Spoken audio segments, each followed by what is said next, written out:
Inilah Injil Yesus Kristus menurut Markus. Sekali peristiwa, Yesus meninggalkan daerah Tirus dan lewat Sidon pergi ke Danau Galilea di tengah-tengah daerah Dekapolis. Di situ orang membawa kepadanya seorang tuli dan gagap dan memohon supaya Yesus meletakkan tangannya atas orang itu. Maka Yesus memisahkan dia dari orang banyak, sehingga mereka sendirian. Kemudian Yesus memasukkan jarinya ke telinga orang itu, lalu meludah dan meraba lidah orang itu. Kemudian sambil menengadah ke langit, Yesus menarik nafas dan berkata kepadanya, "Ephata," artinya terbukalah. Maka terbukalah telinga orang itu, dan seketika itu terlepas pula lah pengikat lidahnya. Lalu ia berkata-kata dengan baik. Yesus berpesan kepada orang-orang yang ada di situ, supaya jangan menceritakannya kepada siapapun juga.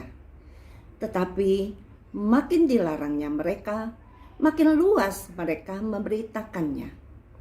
Mereka takjub dan tercengang dan berkata, "Ia menjadikan segala-galanya baik. Yang tuli dijadikannya mendengar, yang bisu dijadikannya berbicara." Demikianlah Injil Tuhan. Terpujilah Kristus.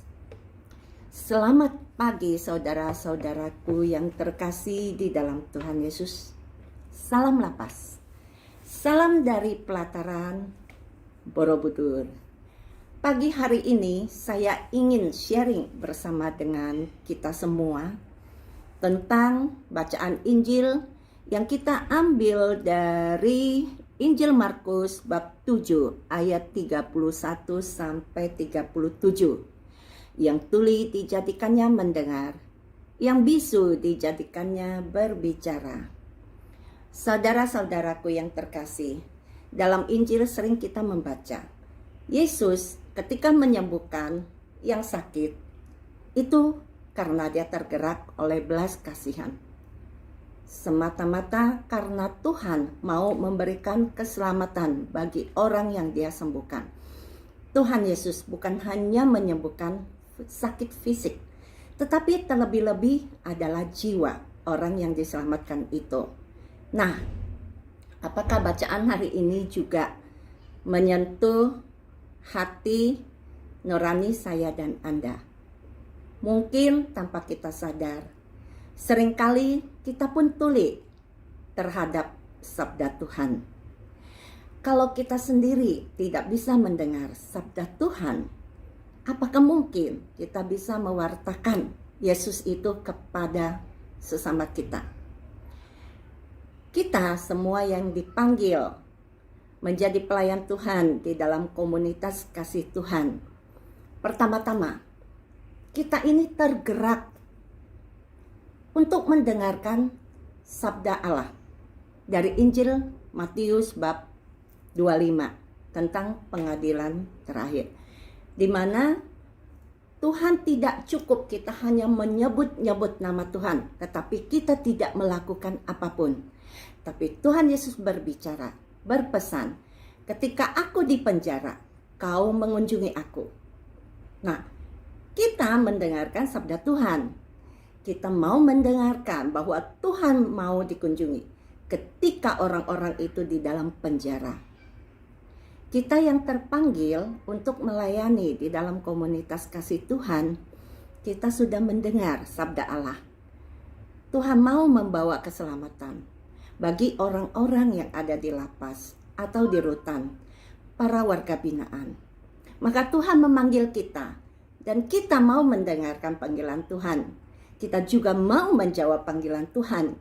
Itu sebabnya kita datanglah ke penjara, kita mewartakan Tuhan Yesus dalam Ekaristi, supaya mereka juga mendengar dan kemudian mengenal Tuhan Yesus.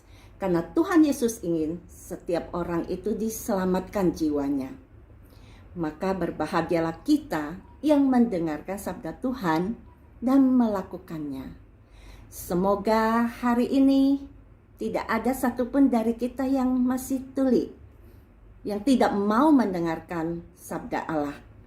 Ataupun kita yang bisu, kita tutup rapat mulut-mulut kita. Kita tidak mau mewartakan tentang kebaikan Tuhan, sehingga kita tidak menjadi berkat bagi orang-orang. Saudara-saudariku yang terkasih, semoga hari ini saya dan Anda mau menjadi pelaku firman, mau menjadi perpanjangan sabda Tuhan kepada orang-orang yang kita layani. Salam lapas, Tuhan Yesus memberkati. Amin.